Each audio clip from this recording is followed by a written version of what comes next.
everyone, and welcome to a new episode of MICAST. I'm your host, Kasturi. And I'm your host, Pallavi. We are extremely excited today to have Professor Darshan Trivedi, who is adjunct faculty at MICA. He's been a media and entertainment professional since 1999, and we're really glad to have him here to tell us not only about his really cool career, but also his specific area of academics at MICA. So we're so happy to have you here. Thank you very much. Thank you, Pallavi. Thank you, Kasturi. It's a great pleasure to be with you and talk to you. Thank you. So I'll just start off with a question that I hopefully set context for all our listeners. You play a leading role in putting together MICA's OTT report, which is, across the industry, it's recognized and by academia as well as being very pivotal in analyzing current media trends.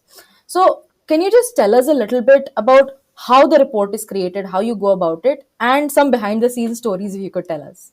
Of course, there are a lot of interesting stories, and I would love to share them. So there was an idea that we want to work around, some content in the OTT space, and we also were very clear that we want to do an industry report.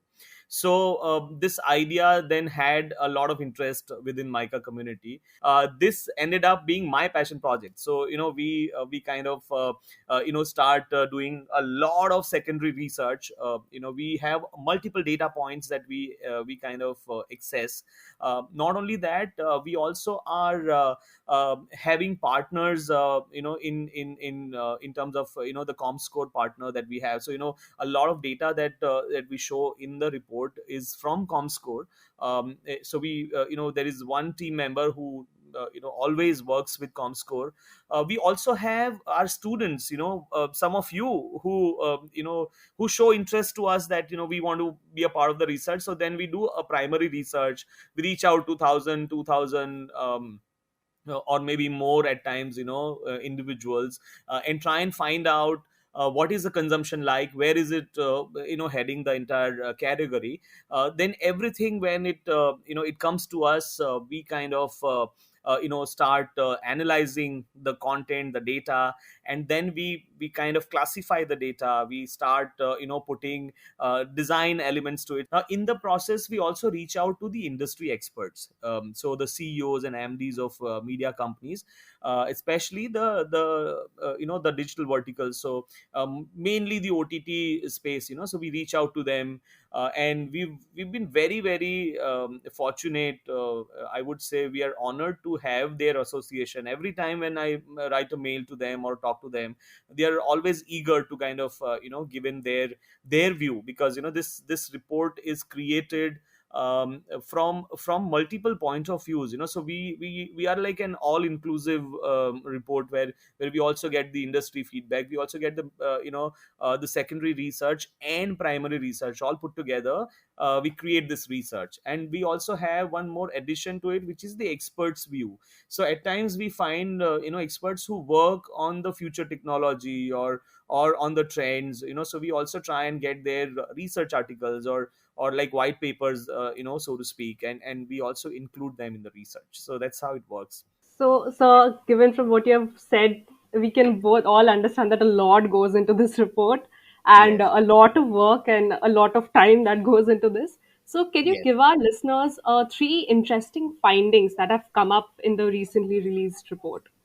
Yes, so the 2021 report, which was just released, I would say there are three very critical points that I would kind of have a look at. One is, we have seen the consumption of OTT content, which has increased a lot. Now I would say this has increased because a lot of us were sitting at home.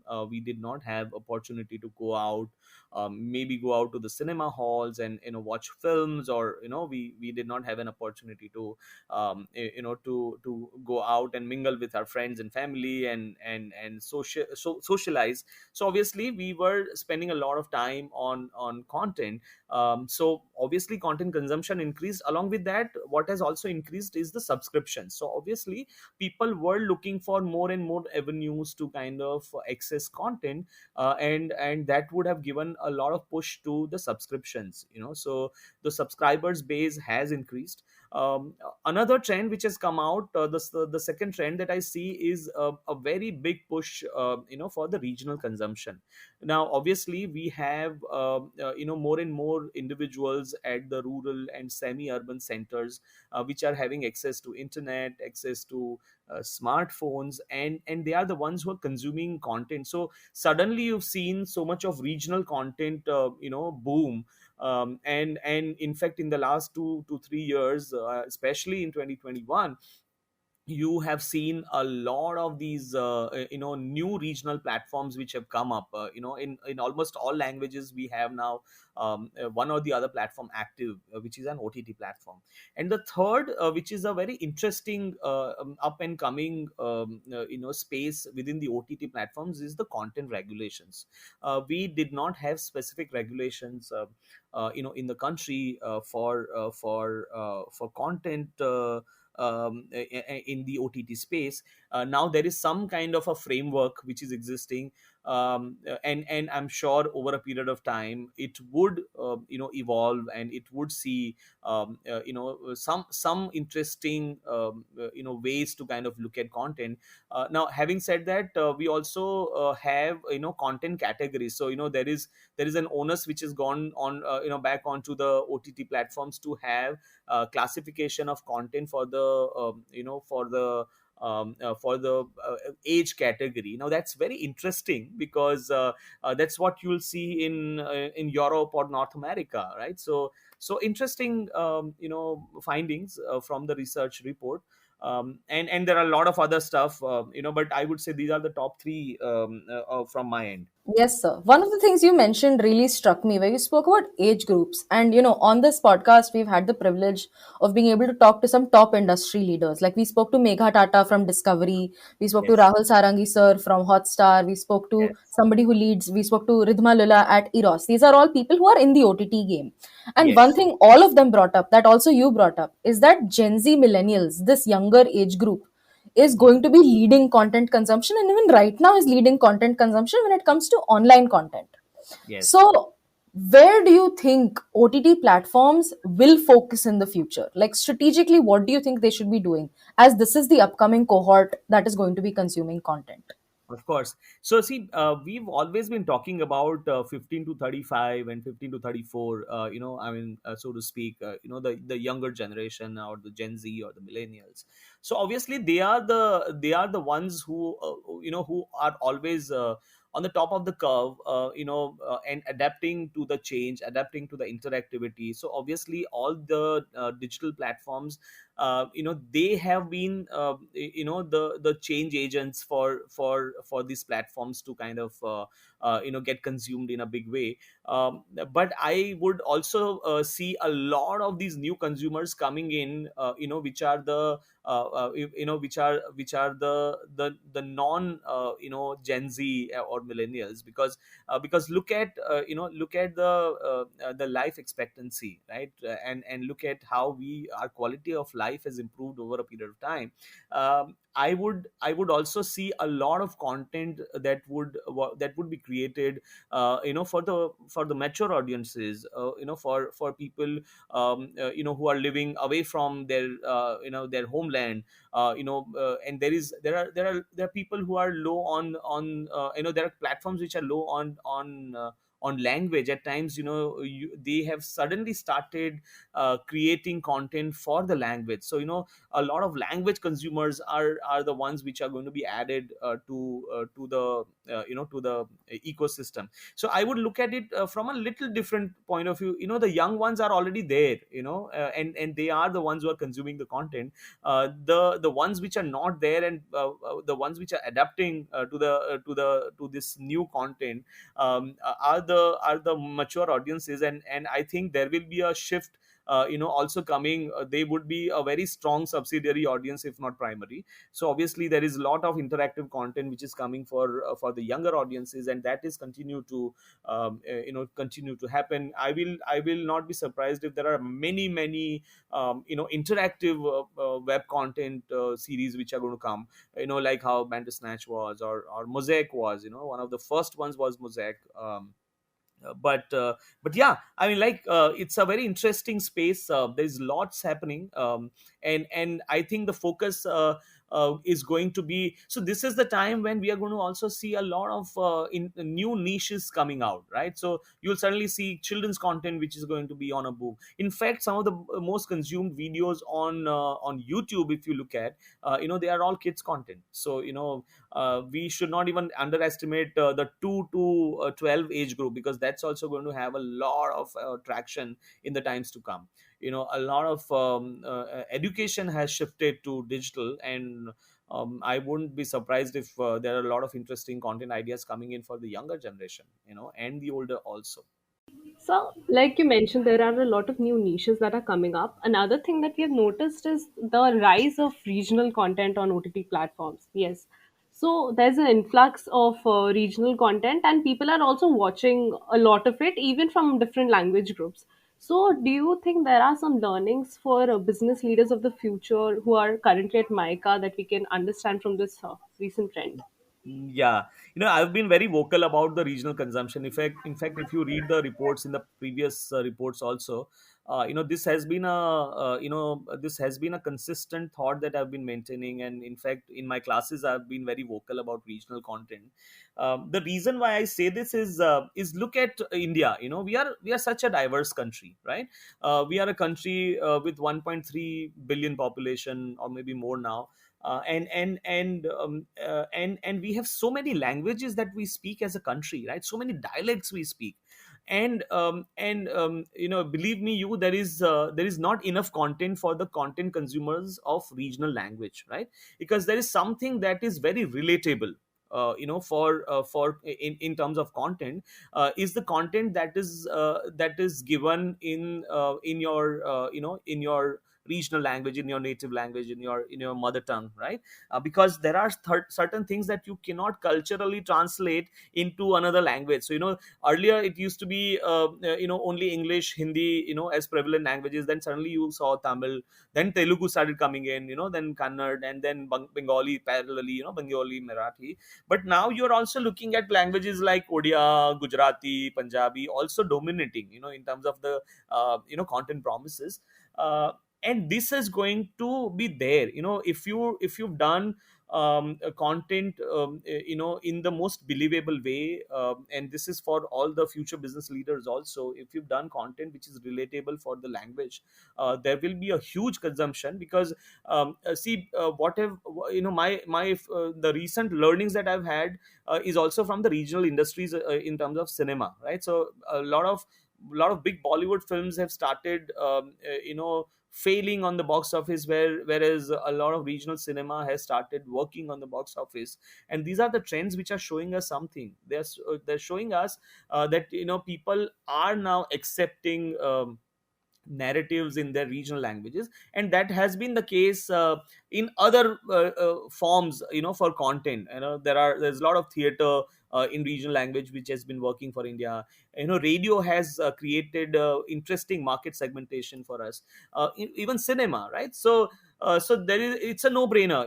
Regional language is going to be here to stay. And there is also another reason. See, in schools and in our interactions, we've suddenly started using a lot of English language, right? So obviously, there is this want, from the consumers, right? That I want to connect with my mother tongue, or my culture, and regional content becomes that connect factor. And that's how people would want to consume more and more content in the regional languages. It's really interesting that you dove into all these different aspects of what went into the report and some of the learnings we can take. And we want to understand that I'm sure there were some very challenging things you faced when making this report. And it's a whole 250 pages chock full of content. So, what are some challenges you can tell us about that we can learn from? Okay, so while making the report, the biggest challenge was to chase, the right data. See, this data points that my team, comes up with. and I would not say because it's my team which is working on it. I know it's very challenging at times. This data is not available, so they have to really dig deeper. They might have to go to a lot of referencing. They might have to visit libraries and find out the right data, which is current data. So getting the right data is a very big challenge, because only 40% of the report is the data comes from Comscore. A lot of it is actually accessed by the team. A lot of it is primary data, secondary data, and at times it becomes very challenging to get this data. So that's the biggest challenge. Second challenge is to also we know how MICA ecosystem works, right? And this is like a very all inclusive kind of an ecosystem. So having individuals to really believe in. So that was my first year's challenge, not the next year, because having the same passion from the team members that I would have, and we would all be really geared up to kind of make a report. Everybody understood it at the end of the first report, that this was such a big task that we were doing, when the first report, the copy came in our hands, right? So that was a challenge in the first report, not anymore a challenge. And the third is to again reach out to the industry leaders, because they are very busy. Getting a 1,000 words or a 500 words article from them is practically, it would mean that you have to really chase them day in and out. At times they get like, they get really pushed by me, but then I'm also being pushed by the deadline, and I don't need to say anything more than that. I don't think there are any other challenges that we found, we faced while working on the report. Everybody has been very supportive. MICA has been an excellent support system. I wouldn't have done this report anywhere else in the world. I can very well tell you this, because whenever the first time when I spoke to the president and the dean about doing this report, they just said, yeah, let's do it. It was as simple as that. We just had a conversation, and they said, let's do it. Tell us what does it cost to do this kind of a report. So yeah, all everybody's support came in, and we could do. Hard work is never a challenge. We are all passionate people, right? You, me, Kasturi, everybody, right? So I mean, we don't want to say hard work was a challenge. It was fun to do this kind of a report. So I can definitely agree with you that I think MICA's collaborative environment, and we can see for you as a faculty when you're doing a report like this, it really helped. And I think we as students can also agree that the kind of environment we find at MICA really facilitates this kind of good quality work that comes out. So yeah, that True. I think we can all feel really good about that. Yeah. True. Thank you. Yeah. So, sir, we hear that a new report is on its way. So, Yes. could you give our listeners a little taste of what it's going to be like? It's going to be a very fun report. So we've brought back, last year, sorry, last year we had a challenge of COVID situation, and we could not go out in the market and collect data. Now, thankfully, the COVID situation has gone, and we are coming back with our primary research, and that's going to be the biggest attraction. We are collaborating with a research data collection agency, owned by one of my collaborators in the professional world outside. And they've again, same way, they've said, okay, we will do it at cost. We just want to be associated with MICA. Let's do the report, data collection. So we will have very interesting data coming in, and I'm very excited to kind of look at the data and analyze it, because this is going to be a very interesting view from the people's point of view. We are going across the country, and finding out, north, east, west, south, as well as the central India, and figuring out as to what do people want to watch, what do people want to kind of spend. So you'll have a lot of interesting insight on people's mindset, and their behavior for OTT content and beyond OTT content, because we call it an OTT platforms report, but we also cover social media, we also cover music entities, we also cover news entities. So we are going to talk about even gaming promises. So we're going to cover a lot of them. We'll have a very interesting trend coming in from India as a country. So I'm very excited about it. Again, I couldn't have done it without Santosh. He when I Santosh Patra, Professor Santosh Patra, a very dear friend and colleague. he said, when I said, I want to do primary research, I want to bring it back this time in the report, and he said, let's do it, let's just go for it. And obviously MICA management has been very supportive, so it's going to be fun this year.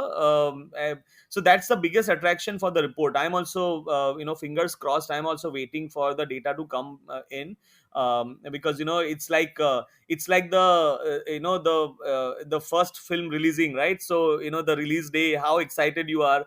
You're waiting for the the first box office reviews to come in, or the reports to come in. So that's what is happening to us, all of us in the research team. Yes, sir. I think your and Patra sir's passion really reflects in the report, and thank you so much for taking us through it. But now Thank we you. want to know a little bit more about you. So Yes. we know that you have a passion for creating your very own films, and we want to hear a little bit about that part of your life. Superb. So again, it all happened when, I started off as a filmmaker. I had a very interesting journey. Before coming to MICA, I started off as a filmmaker, as a creative person.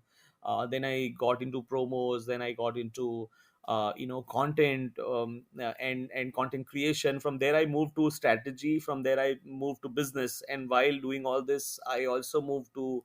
I mean, I also completed my PhD. So there was a full journey, and the journey came to, full circle when I was in MICA in 2018, when I end of 2018, when a producer approached me and said that they want to collaborate with me and make a film with me. So the first film that I had written was a film called Mrutrushna, which was just released.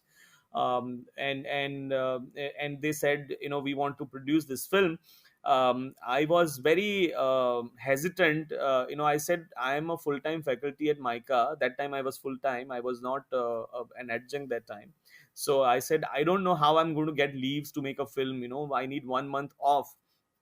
And I was this in a this hesitant state. I actually walked into the dean's cabin, and I said, this is what has come up. She said, when are you going on floor? I said, so do I get a permission to do a film? She said, of course, yes. We this is a passion project and we want to support it. Same happened with the president and director, and I actually went ahead and made the film. It was a very interesting experience, because when I was making the film, I was also creating a new business model for cinema, regional cinema. I could successfully achieve it, and I would say my mission with that film is accomplished. In fact, after that, I made another film, and then in the process, I also became adjunct, and then I made another film called Mara Papa Superhero. And for all you Micans, it will be a fun thing to know that one of the producers of that film is Professor UT Rao, and yes. So so I was this film, the writer actually came to me. He said, I've seen a little bit of your first film, and I think it's a film about children, and you should make the film. He's a very celebrated writer of Gujarat. His name is Ram Mori. Ram is a is a national award winning, Academy Award winning writer. So I said, I'll love to do it, but I don't have a producer as yet. And we had to sign Ram, so I had anyways paid from my own pockets and signed him. And I was having a lunch discussion with Professor UT Rao is my lunch buddy, so we were having this discussion that this is an opportunity which has come, and I'm reaching out to a few producers and stuff like that. And he said, so how much money are you looking for? I said, this much. He said, let me figure out something, and obviously he reached out to his family, and he promised one of the stakes for the film. He said, at least this much you get from me. And then I reached out to other people, again the same model I repeated. So Mara Papa Superhero and Brutrushna, I am very happy to kind of share that these two films have gone to a lot of festivals, a lot of film festivals. Both of them, I've stopped counting, actually. Maybe it's more than 25 festivals, all of them. And honestly, I've stopped counting, because because I can't keep track of now which is the next one, and which was the last one. After that, I made a film called Lakiro. Lakiro is a film. It's a love story. Rather, it's a relationship-based film. Between these two young people in Mumbai, but it's a Gujarati film. These are all Gujarati films. It's my passion project, right? So I make primarily I make Gujarati films. So this is a film where I've introduced jazz music in Gujarati cinema. So for the first time, we've created jazz in Gujarati cinema. And the fourth one is a film that I've done with Rohit Roy and RJ Devki. The film is called Carrie. So there are these four films. One is released, three are waiting to get released. There's lots which you'll hear, in news about the film. There are a lot of developments which are happening around the film, and I'm in the process of making my first Hindi film now. Can't reveal much about it. The film is written. The music director is on board. One of the actors is on board. It's a love story. It's a middle-aged love story. Beautiful concept, and the protagonist is a professor in the film. A lot of my experience, around my colleagues and my my friends must have kind of prompted me to kind of make a film around a professor. So that's about it. For all you know, you I might end up shooting the film in MICA, and you'll see MICA campus, That will be really interesting. We might yeah. just students might do a small cameo in your Of film course, as well. of course, of course. Yes, yes, yes. That's really exciting. So we're Thank looking you. forward to a future project. Really Thank you cool. very much. So Thank you. now we have a couple of. So what we did is we went to the batch. We said, listen, we're getting 1 hour with Professor Darshan Trivedi. What are your questions for him? And we have a couple questions that we selected from the many that came in. The Okay. first one is actually related to something we were just talking. Shoptik Das is asking, will we ever see a Hindi dub of your Gujarati films? So, great conversation, or a great question. In fact, in the in the in the last week, I have spoken to one of the platforms, because they want, both my third and fourth film, they have Hindi actors. So there are actors who are already having some kind of Hindi presence. One of the actors or both the actors, right? So I have got an inquiry from an OTT platform that, can we do like a Hindi dub for your third film? So the conversations are as fresh as yesterday. And you may see my third or fourth film being dubbed in Hindi. So that's one. However, I'm anyways making my first Hindi film this year, or latest next year. So I mean, depending on the dates of the actors. So the project is almost been greenlit, by one of the producers. So obviously Hindi project will come, but I'm more passionate about doing Gujarati films, because I'm a, like, I feel, if not me, who will do justice to Gujarati cinema? So yeah, there you go. Second question. Yes, sir. So our next question is from Rohan Shah. So Okay. he asked that academics has a fixed rigor to it and it follows a certain schedule. But films, though they also have a schedule and a timeline, it's rather fluid. So the work ethics in both cases are very different. So how does your life as a professor and a director intersect? Like, do they affect each other or complement each other?